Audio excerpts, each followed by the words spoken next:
Hi, everybody. Welcome. I want to make sure you guys can hear me, so please let me know if you can hear me. I hope you can hear me. Let me just make sure here. It looks like you can, but if you can let me know if you can hear me, that would be amazing.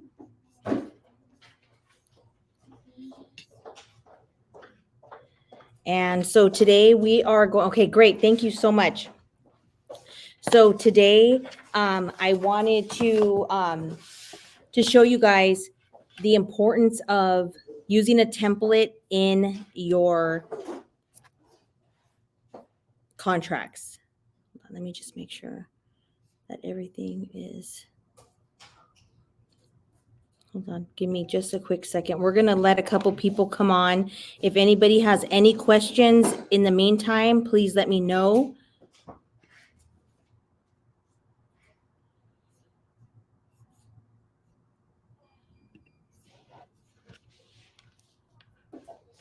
But we'll give it just a couple minutes just so that way everybody can log on and hopefully no one's having any issues.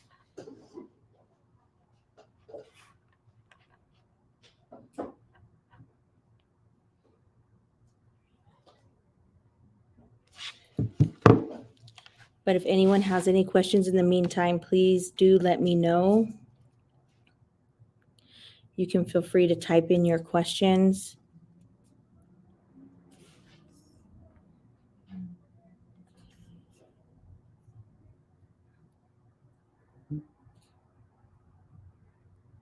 Okay, perfect. So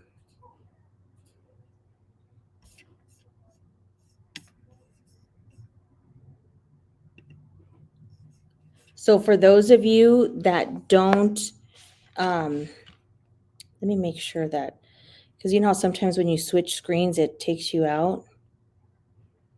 You know how that goes.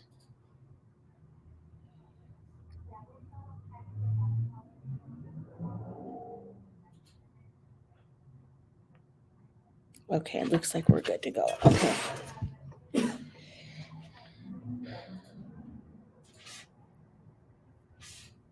Okay, so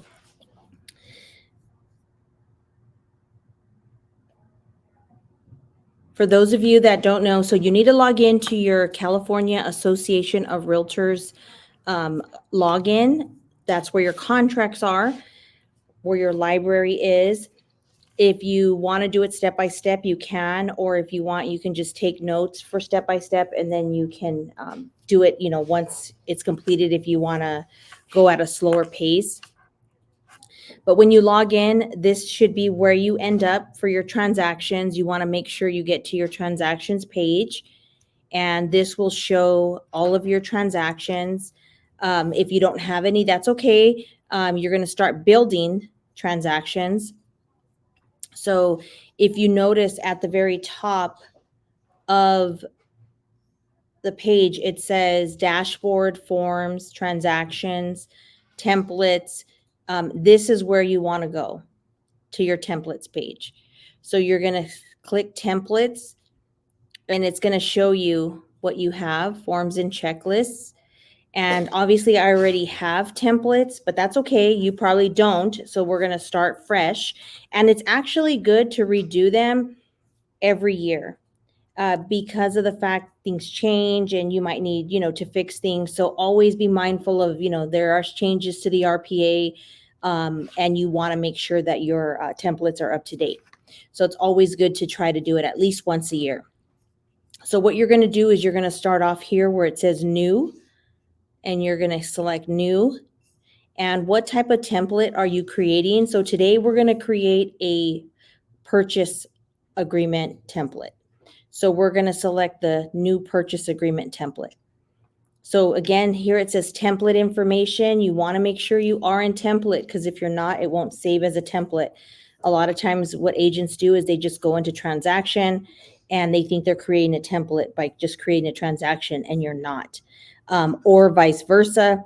I've seen agents go into template to create a transaction, and then when they try to create a transaction after that, they'll use the template and notice that an old buyer and old information continues to populate because they inserted the wrong information in the wrong place. So just be mindful, make sure you are in the right place. Otherwise, you're going to do double the work and you're doing it for nothing. So here, template, you're going to name your template. So we'll name it 2024, RPA, just so that way you can name it that, or you can name it, purchase transaction, so that you're helping the buyer, or you can put buyer, however you feel is you're comfortable naming it, just so that way So because there's different types of purchases, you can put standard purchase, meaning that it's a regular sale, because there is short sales, probate sales, mobile home sales. So you might want to do one for each. It just depends on how often you're doing them. That might be something you want to do, because you'll have additional addendums and stuff that are going to be attached to those particular properties. So, but for today, we're just going to do a standard purchase. So once we're here, we're going to select residential. And here it asks us, do we want it to auto-populate? I personally don't. I personally select it each time, just to make sure that I do have the right template. So I am going to put, do not automatically apply this template. So that way, like I said, I'll do that myself. And if you wanted to include another template, you could, if you already have one, by clicking that, and it'll actually replace it. But I don't want to do that. I'm going to start a brand new template, to show you guys how to do that. So here I'm going to select save. Now, once I've done that, it's asking me at this point, what is it that I want to include in my template? If you notice to the far right, it says all forms. So if I select all forms, here is where I'm going to pull my disclosures. So I want, obviously, the residential purchase agreement. You can add other forms if you want to, but this is really what you need at the time of signing an offer. You just need the California purchase agreement. If you need additional addendums, like let's just say it has a septic, so now you need the septic certification, or let's say there's they're gonna, it's in a trust, so now you need that. So you're gonna add those when you're creating the offer. Those are going to be automatically. Now, if you want to automatically include them now, you can do that as well. But that's just really your preference if you want to do that. So we're going to get into the purchase agreement. So here you're going to select it. And it's just like if you're going to fill it out. So right now there's currently 2 ways to complete forms: Form Editor Classic, which that's what we're used to using, because that's what we've been using for so many years. But now they're changing it to the new form editor. It's, new and approved, which you guys won't know the difference since you're newer. But we're going to go ahead and use that one since the other one is going away. So we'll select that one. And here it is. The first form is your residential disclosure regarding agency.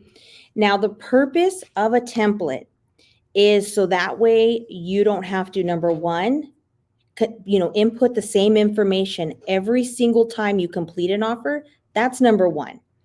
And number two, it's so that way it protects you. So I'll give you an example. Let's just say, for instance, you're out showing properties and your client is super excited. They want to write this offer. And of course, you're ready for them. So you would have either have printed out a blank contract, which blank meaning from your template, not necessarily a completely blank contract, but blank from your template. And the reason I say that is because when you're in a hurry or when you're filling out a contract, your clients are asking you a bunch of questions. How long do you think until we know? What do you think about this? What about that? How about this? And so you're trying to fill out this contract and you may leave things out. And by doing that, it can cause an issue, once you're in escrow. So that's the purpose. So as a listing agent, If you forget to mark, let's just say HOA to be paid by seller or something to be paid by the seller, and trust me, it happens a lot. If you forget to, do that, don't think that the listing agent is going to call you and say, hey, I got your offer, but I think you forgot to tell my seller to pay for these things for your client.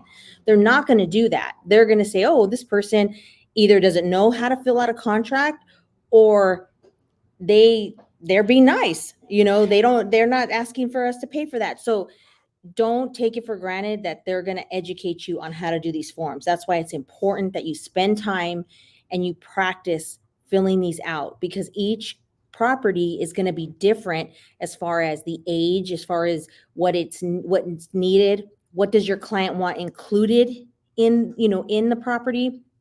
So just be mindful of those things. Now, if you have a template and you decide to DocuSign it to your client, it's super easy, because like I said, once you template it, then basically at that point, you're just going to go in there and all you should have to input is the date, your buyer's names, and the new address, and then obviously fine tune it. So you're not having to go through the whole thing each time. So you'll get better and better at it. So as a template, I'm going to go here, select buyer, because most likely there is two buyers. You're going to leave this blank because the buyer's names will always change. So you're not going to fill anything in there. But agent here is where you're going to put the name of your brokerage. Who do you work for? This is where you're going to put, so Remax Champions Real Estate, whichever it is. And then this is the brokerage's DRE number. And then this here is your name. And then your DRE number.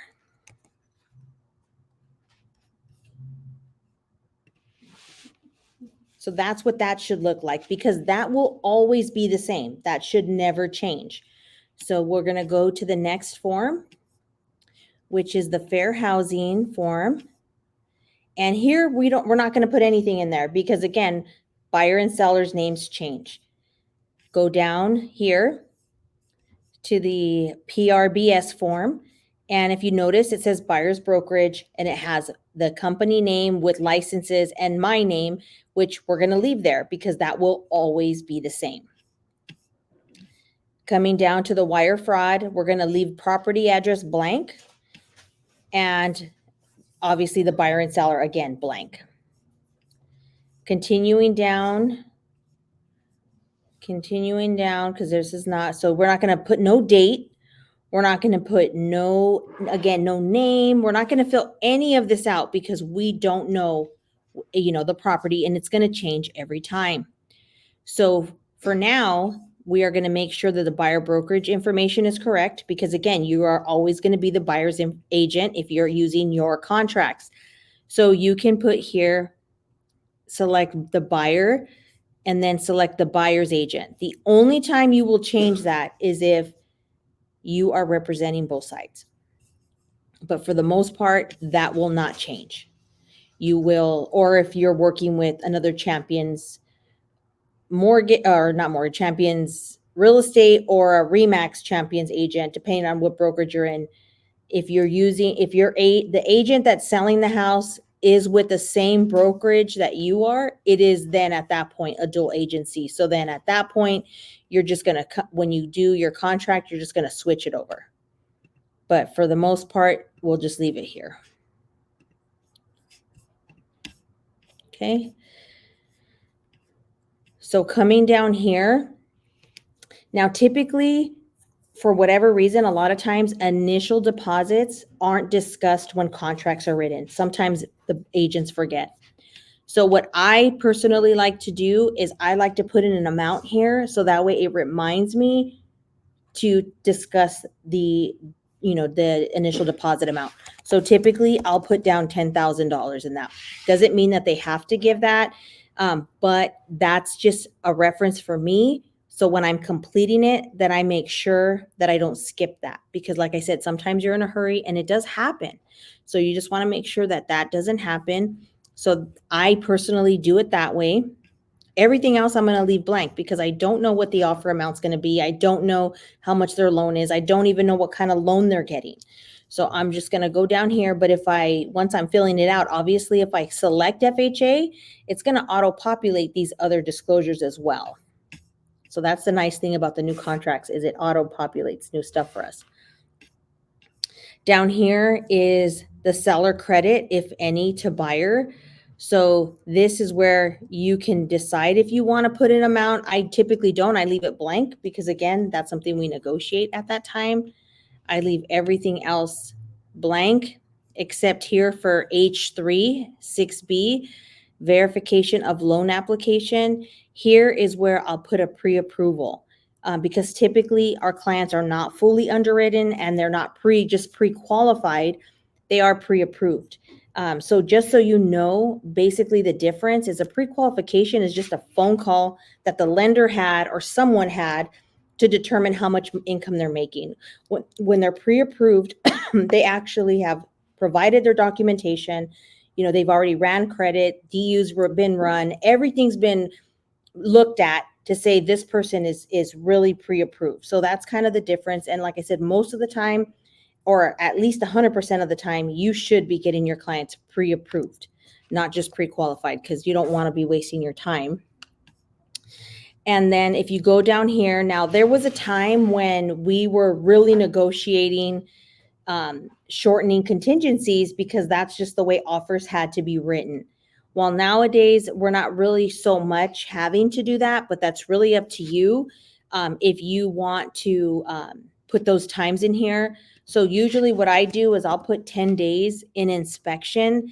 And again, the reason I do that is obviously you do want your clients to get on it as soon as possible, because it's just not for the seller's side, it's for you as well. Like you want to know right away if your clients are in this or not.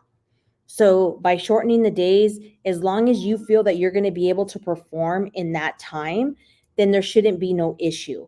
But don't shorten it if you think that the property is going to need additional inspections, or if you feel that maybe the agent might be difficult to work with.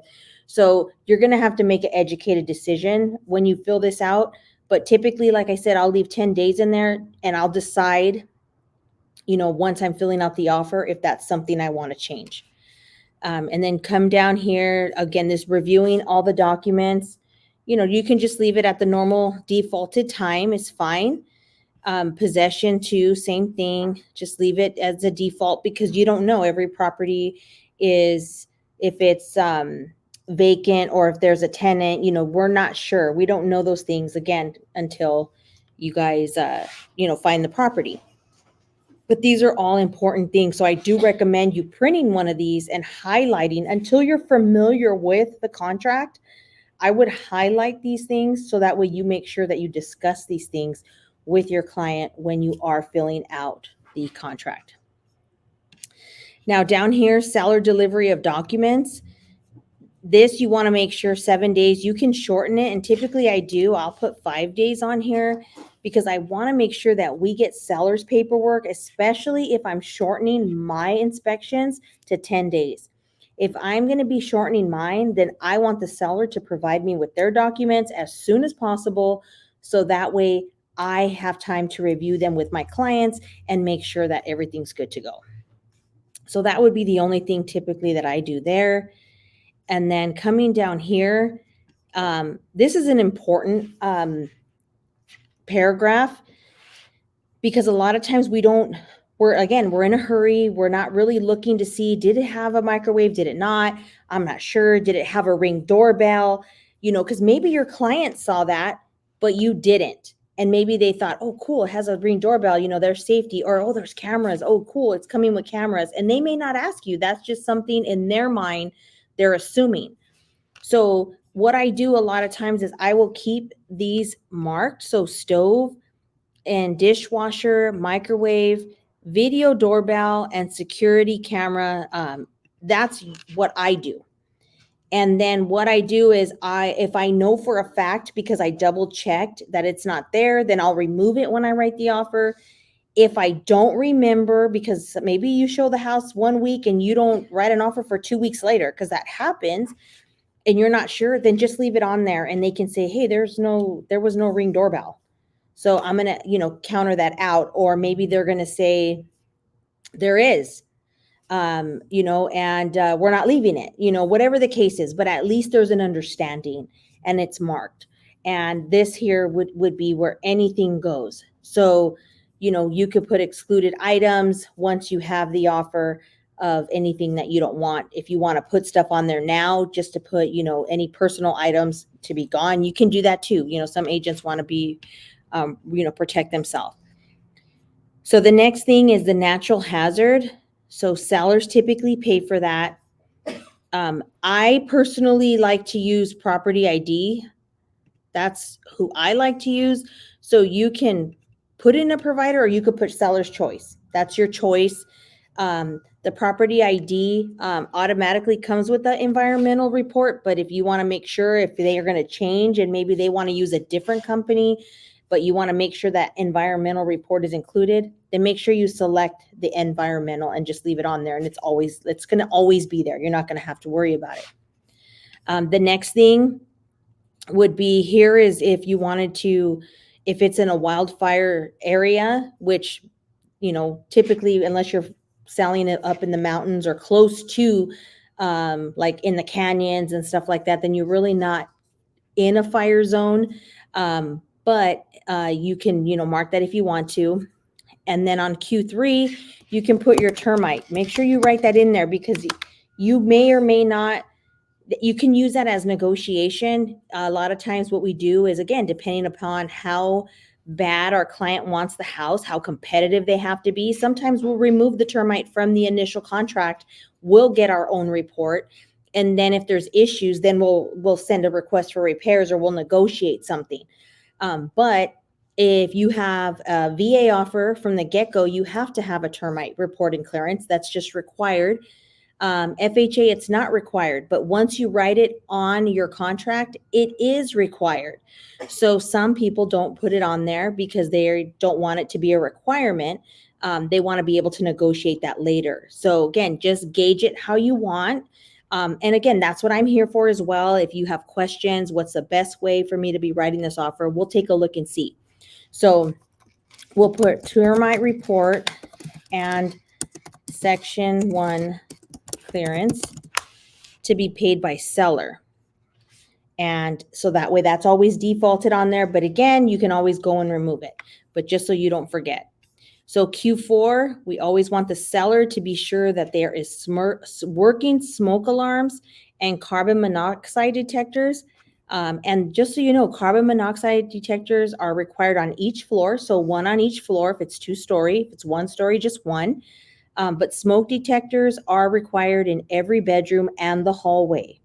So make sure when you're looking as well at property, just double check and see if you see those. So that way, you want to make sure that, that they're in place before the appraiser goes out there, because it makes no sense sometimes for the appraiser to come back out and they charge, and your client is going to be the one that has to pay for it.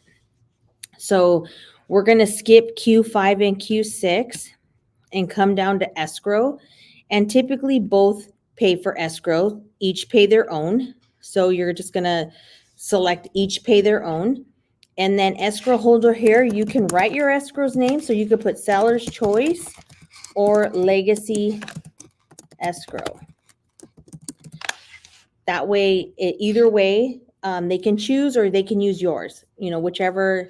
A lot of times the seller obviously always picks services. So that's giving them the option. And then owner's title policy, same thing. We want seller to pay for it. But here, because we use SoCal, we can put SoCal or seller's choice. But these are things, like I mentioned, because it's a template, they will always be there.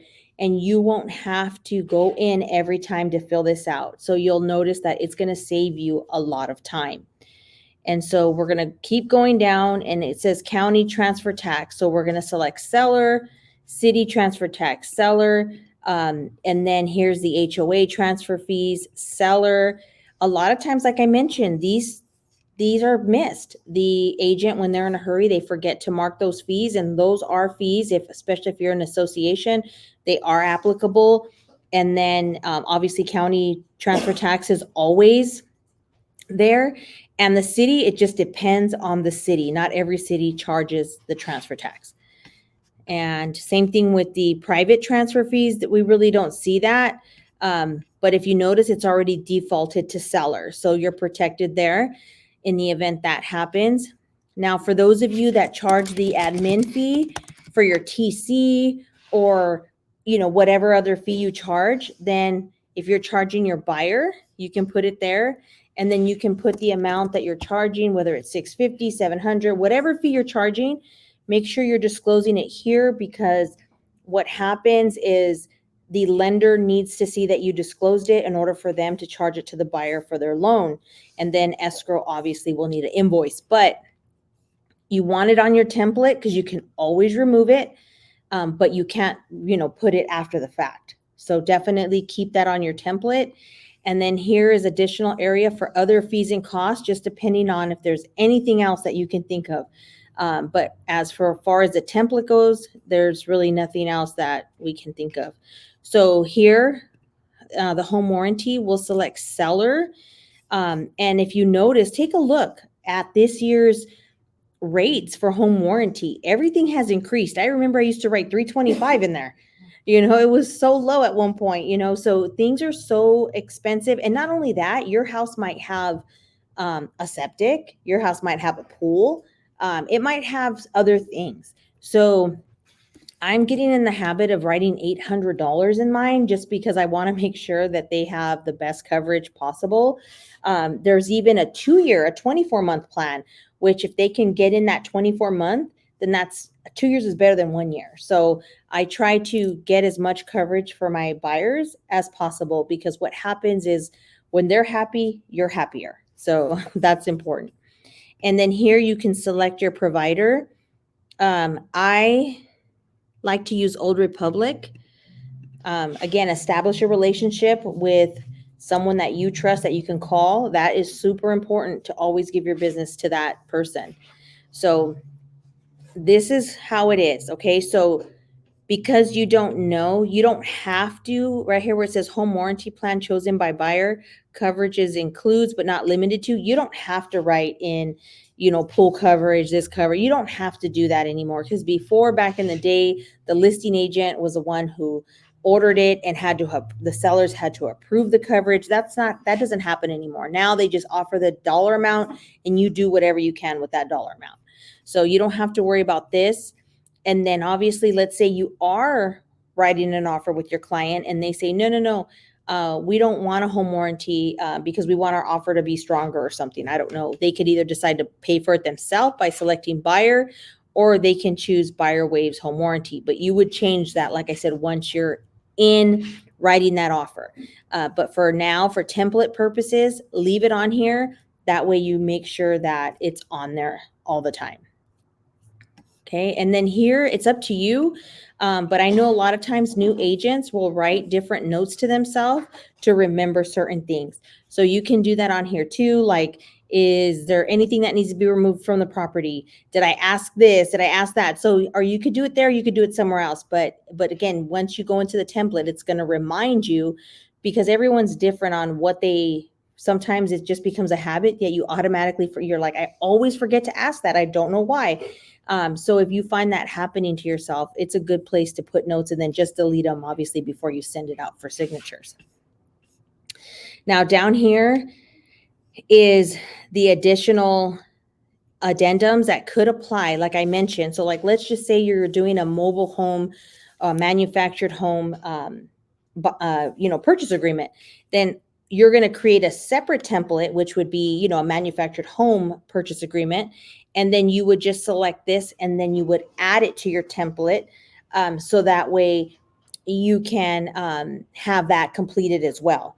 But a lot of the information on there won't be completed because you need a lot of information from that listing in order to complete it. So sometimes the only purpose of creating a template is so you know what forms that you need, not so much for them to be completed, because a lot of times it requires a lot of information that you may not have. And that can go with if a home needs, has septic and it's a short sale, like there's so many different ones. So just get in the habit of maybe just creating templates that have folders so you know what is included in there. So then we're going to just basically pass all this up because we don't need to mark anything on here. This is all just for us to read and explain.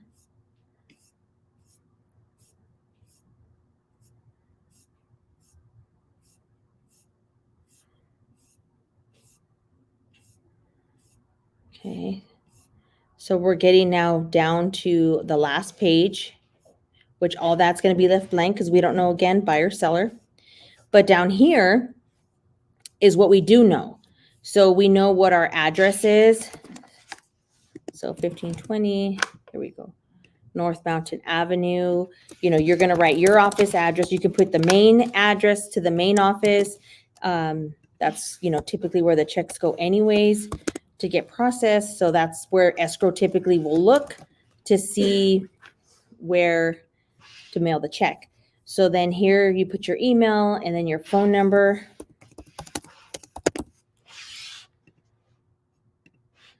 And then this stays the same. So you definitely want to fill this out so that way you don't have to fill it out every single time. So that's the purpose of that.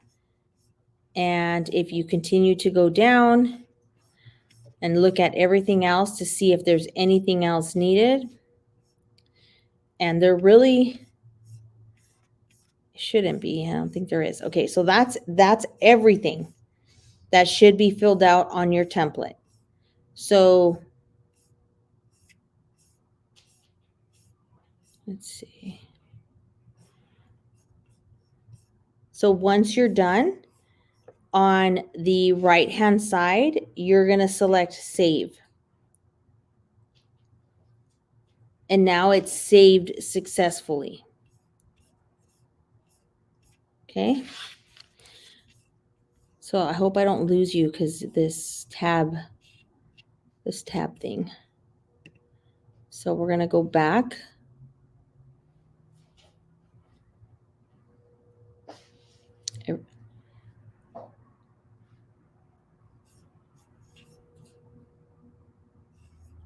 Okay, and remember what we listed it at.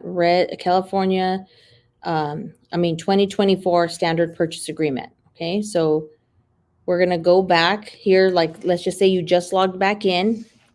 Here's your dashboard. So let's just say you're going to write an offer now. So now this is how you would go about that to use your template. Here's your transactions. So you go into transactions. You're going to go to a new transaction. Remember, before we went to templates and then transactions, or templates and then new. You're in transactions. So transactions and new, and you're going to create a new offer. So your buyer is here, wants to write an offer. Now, if you notice on the right-hand side, there is what we call an MLS Connect. That is so that way it makes it super easy for you to write your offer. So let me show you how. So let me get an MLS number really quick.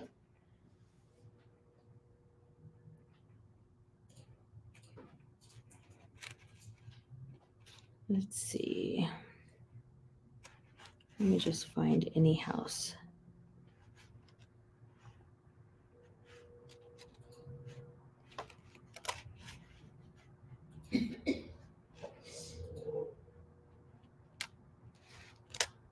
Okay. So I found a property that is, hold on, that is available in Ontario. And I am going to use the MLS number, which you guys know how to find the MLS number, right? That's the number that is in the multiple listing service. So you're going to select Connect. And you're going to make sure it does say CRMLS because that's the MLS that we belong to. Property type, it's a property. And then here you're going to put in the MLS number. So I'm just going to enter this one in to show you. I'd like to include the property photo, and the reason why is I want to make sure it's the right house because that happens. And then I'm going to verify that this is the address. So this is the home that I picked. So I'm going to copy it, use listing, and now it's going to auto-populate a lot of information for me, and I'll show you. So it says enter name or property address. So I'm going to paste here the property address. Now, just so you know, I always name my transactions the property address. And the reason I do that is because if you have a buyer, Joe Smith, and he writes 10 offers and you keep naming your files Joe Smith, Joe Smith, Joe Smith, you're not going to know what is what. So it's easier to name it the property address. That way you can always go back, and then it's just easier to find. And so then I'm going to come down here, residential, fill this out, status, it's active. And now here is where I'm going to select my templates. Remember, I didn't ask it to automatically do it for me. So this is where I'm going to look for my template. And if you notice, it's the first one. So it's 2024 standard purchase. So I'm going to hit save. And now it is going to open up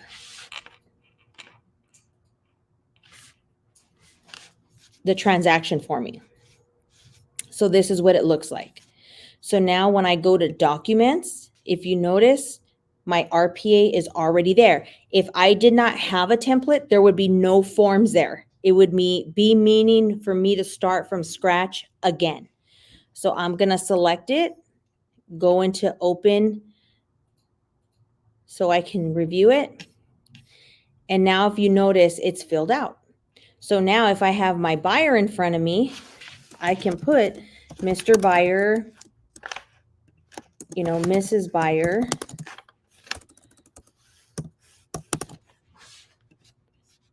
and make sure each page is filled out. There you go. You don't have to put the seller's name. Sometimes some agents will put the seller's name, so it'll auto-populate on its own. But if you notice, the listing agent's information auto-populated, and so did their company and their license numbers. That's what you want. That's the purpose of using the MLS Connect. You guys have no idea how spoiled you are. We never had that before. It makes it so much easier. We used to have to do it all ourselves. So here, where it says date prepared, definitely have to, put in that date. That's super important. Make sure that your assessor parcel numbers are in there, address is in there. But like I said, if you're doing the MLS Connect, it should auto-populate everything. And then come down here, because it is not a dual agency. RE/MAX Innovations is not the same as RE/MAX Champions. So they're representing the seller, we're representing the buyer. And now going down here and inputting what you need to input. But like I said, if you notice, everything is already filled out that needs to be. You can change anything at any time. Let's just say this particular house, they want the washer and dryer. So now I can add the washer and dryer. Or let's say their house is vacant and there's nothing in it and they don't want anything. Then you can go and simply remove it as you're going down. But it's there to help you to not forget to do those things. Again, coming down, let's say the buyer says, or let's just say some listing agents do termite inspections before, and they put it in the supplements that there's a termite report that there's no termites. So then you don't need this. So then you can take this out because you already have the report. There's no, it's not necessary for any of this. So you can remove that. But like I said, it's just there in case you're in a hurry. Everything's filled out for you already. And that way you don't make, any mistakes, and it kind of guides you through each form. And then let's say you have to add one of these, then you can add it. Or even in the possession date, if you come back here and let's just say that they want to stay, then you can click on this and then make sure you fill out, those forms as appropriate for the days of, the amount of days that they want to stay after. So that is how to create a template for your RPA. I definitely recommend creating one for a lease listing, and then obviously your listing agreements as well. Creating those and keeping those in your library makes it, like I said, super handy. I know we did classes on how to complete the lease forms and how to complete the residential listing agreement as well. Those are up on the YouTube channel, so you can just watch it and kind of create the template as you're watching it. So you make sure that you fill those out correctly. Or if you need additional help, just let me know. But if you have any questions about this, let me know. But for the most part, that's basically how to complete your template, and that gives you, like I said, a little bit of peace of mind as you're studying it, reviewing it, as to what questions you need to ask, what to be mindful for what to be mindful for when you're looking at properties, why it's important to pay attention to, what is the condition of the property you're showing. Does it have obvious issues, things like that, because you want to put those things initially in your offer in the beginning. If you see issues, sometimes you don't, everything looks great until you do an inspection, then obviously it's different. But you just definitely want to use this as a guide to help you, be to ask the right questions, and just hopefully not to miss anything, so that way you're not having to backpedal with the agent and try to say, oh, I forgot to do this, or I forgot to do that, because they're really not going to feel sorry for you and not going to try to help you for the most part. So we have yet to run into anyone like that. So, but yeah, if you have any questions, let me know. I will, let's see who we have.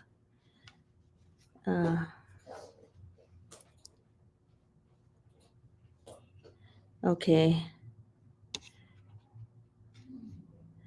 I'm so sorry. So Erica said, can you please make the image bigger? I apologize. I was not able to make it bigger. I'm sorry. I just saw your thing. What I can do is I can actually send you guys a copy of the RPA, the template, and then that way you guys can just copy it exactly. Hopefully that'll be helpful. Or just let me know. We can figure out a better way. And I'm not sure who this is, but it says, I'm sorry, what site is this again? This is the car.org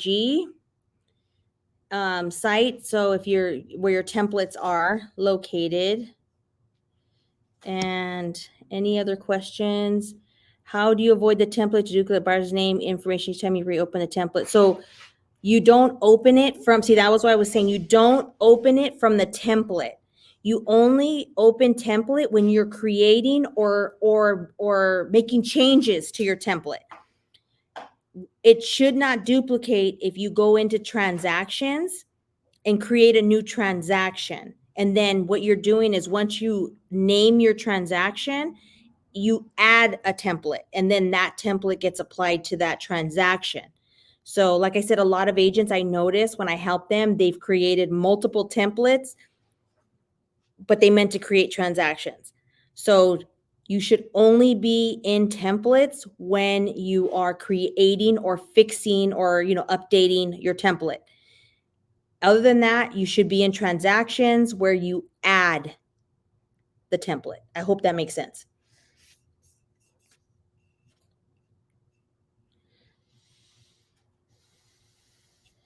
Okay.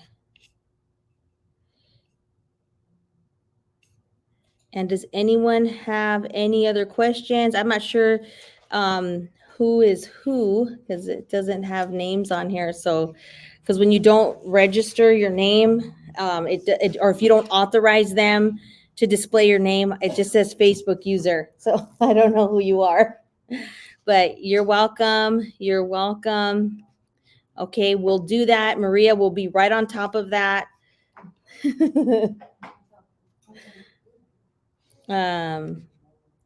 You're welcome, Erica. Sonia, can you click the X and forms document?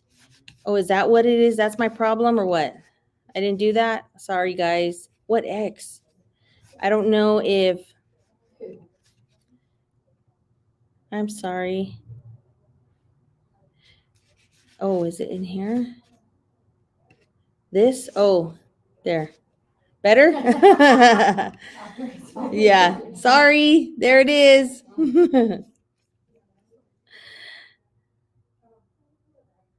Okay, you're welcome, you guys. And like I said, I apologize if I had it on the small version. I wanted to make sure you were zooming and paying attention. No, I'm just kidding. No, like I said, let me know if this was helpful. If you still need more help, I'm going to have Maria send you guys out copies of this contract so that way you guys can copy it into your templates. If you want me to review yours, I would just need your logins so that way I can take a look at it and see, make sure it was done right. I'd be happy to do that. Or when you come in, make sure if you want me to review it, that you just make an appointment so that way I'm sure that I'm available and I can help you and I can make sure that it is correct and ready to go. Because I want you guys to get out there and start writing offers. It is supposed to get more competitive out there. So we definitely want to make sure you guys are protecting yourself, most importantly, because there is a lot of, people out there that unfortunately are sue happy. So thank you guys. We'll see you next Wednesday for our next training. But in the meantime, if you guys need anything, just know that you can reach out to us. So have a great day.